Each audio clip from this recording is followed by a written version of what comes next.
없으니 살아가는 이 모든 순간이 주 은혜임을 나는 믿네. 성경의 숲을 걷다 오늘은 욥기 30장입니다. 어제 말씀드렸듯이 30장에서는 욥이 과거에 누렸던 행복과 정반대로 맞고 있는 현재 불행에 대한 이야기입니다. 이런 변화는 1절에 그러나 이제는 이라는 표현을 통해서도 알 수 있습니다. 과거는 욥이 공동체 가운데 정상에 있었다면 지금은 저 아래에 있는 하층민 가운데 있는 것이고요. 그가 과거에 누렸던 행복 가운데 빛이었다면 지금은 흑암과 암울함이 그의 삶을 대변하는 색깔이었던 것입니다. 과거에는 그가 불행한 자들에게 격려하는 의미로 웃음을 주었다면 지금의 그는 사회 낮은 계층으로 전락한 사람들의 비웃음을 사고 있는 것인데요. 그때와 지금의 대조가 분명하게 그려지고 있는 것입니다. 지금 욥은 과거에 화려했던 영광을 뒤로하고 조롱과 멸시의 대상이 되었는데요. 욥의 양떼를 지키던 개들과 별반 다르지 않는 비천한 자들의 자식들에게까지 비웃음을 당하고 있기 때문입니다. 욥을 비난하고 조롱하는 자들은 공동체에서 쫓겨나 척박한 땅에서 주 구덩이와 그리고 바위굴 같은 곳에서 비참하게 살아가는 자들인데요. 이들은 직접 능력이 없는 어리석은 자들일 뿐만 아니라 반사회적인 자들로 기존의 질서와 규칙을 따르지 않는 자들이었습니다. 그래서 공동체에서 쫓겨나 살고 있었던 것입니다.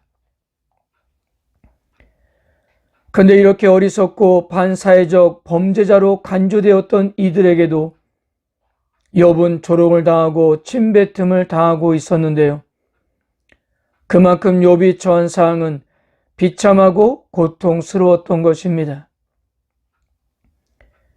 이전 같으면 욥을 멀리서도 감히 쳐다볼 수도 없었던 이들이 가까이에서 욥을 비웃고 있었던 거예요.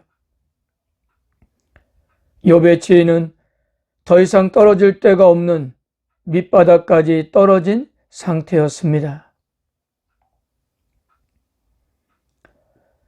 자, 이렇게 욥이 비참한 사람들에게 멸시와 조롱을 받는 이유를 하나님이 자신을 치셨기 때문이라고 했어요.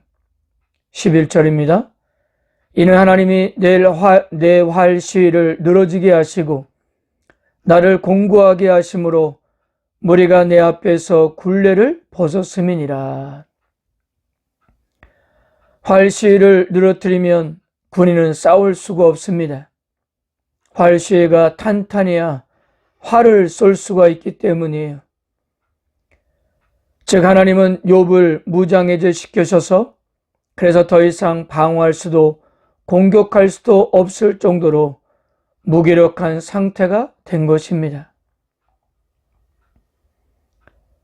한때 많은 군대를 거느린 왕과 같은 위엄과 힘이 있었지만 지금은 적군들에게 포위가 되어 성에 갇혀있는 신세가 되었고 적의 공격에도 무방비 상태가 되었던 것입니다.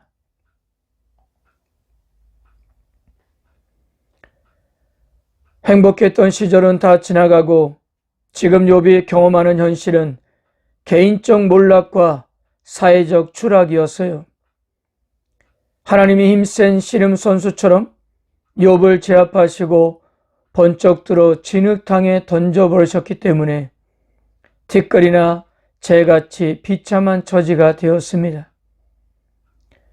그래서 욥은 도대체 이유를 알 수 없어서 하나님께 외치고 있지만 하나님은 침묵하시면서 오히려 욥을 더 잔혹하게 다루시고 계셨습니다. 욥이 바랬던 복은 화가 되어 돌아오고 욥이 희망했던 광명은 흑암이 되어 욥을 좌절하게 했습니다. 하나님은 욥이 기대하고 희망했던 것과는 전혀 다른 낯선 분으로 다가오셨는데요. 이런 이해할 수 없는 하나님 앞에서 욥은 절망하고 좌절합니다. 그는 철저히 소외되었고 광야와 이리와 타조 같은 처지가 되었기에 탄식과 한숨은 더 깊어만 갑니다. 환한 미소와 기쁨은 찾을 수 없고 통곡과 애통의 노래만이 욥을 감싸고 있었는데요. 어떤 낙이나 기쁨을 경험하지 못하고 오직 고통과 슬픔만이 가득한 나날들이 계속되고 있었기 때문입니다.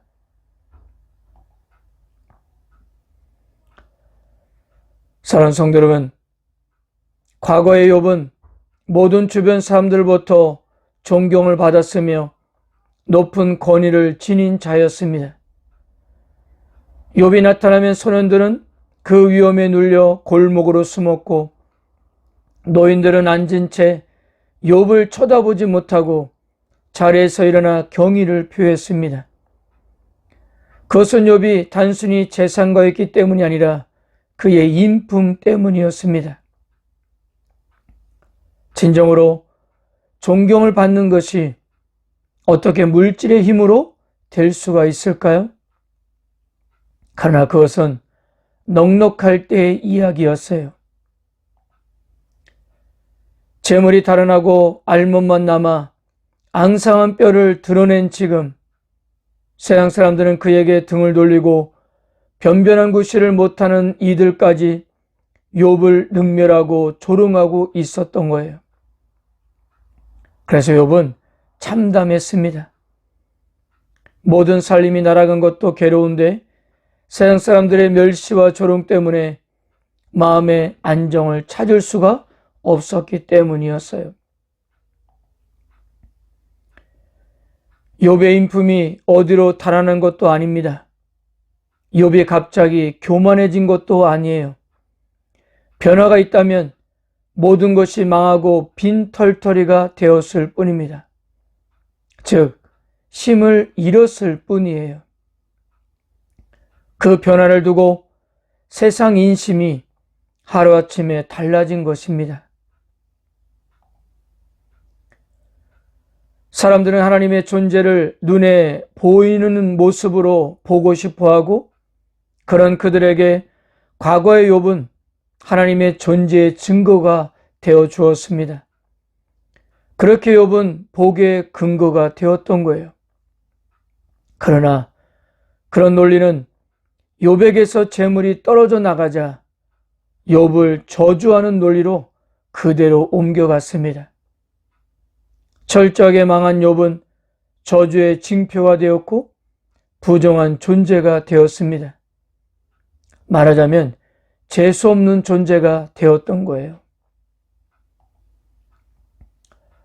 그런데 여러분, 이렇게 모든 것이 다 달아나고 사람들이 모두 외면하는 지금 진리는 더욱 분명해졌다는 거예요. 그가 바라봐야 하는 것은 사람들이 보내는 평가와 영광이 아니라 오로지 하나님밖에 없다는 사실을 말입니다.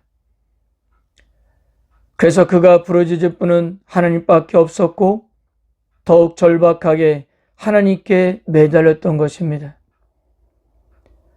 하나님만이 유일한 구원자이시고 자신의 부르짖음에 반드시 응답해 주실 것이기 때문입니다.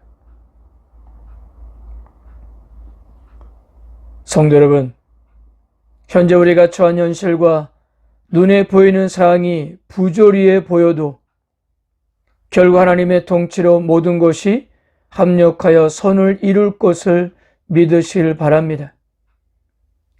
우리가 혼란스러워하는 지금도 하나님은 우리를 위해 일하시고 계시기 때문이에요. 그러므로 어떤 상황에서도 낙심하거나 절망하지 마시고 끝까지 부르짖음으로 하나님의 응답을 고대하시길 바랍니다. 오늘은 시편 62편 5절에 7절의 말씀을 읽으면서 마치도록 하겠습니다. 나의 영혼아 잠잠히 하나님만 바라라. 모든 나의 소망이 그로부터 나오는도다. 오직 그만이 나의 반석이시요 나의 구원이시요 나의 요새이시니 내가 흔들리지 아니하리로다.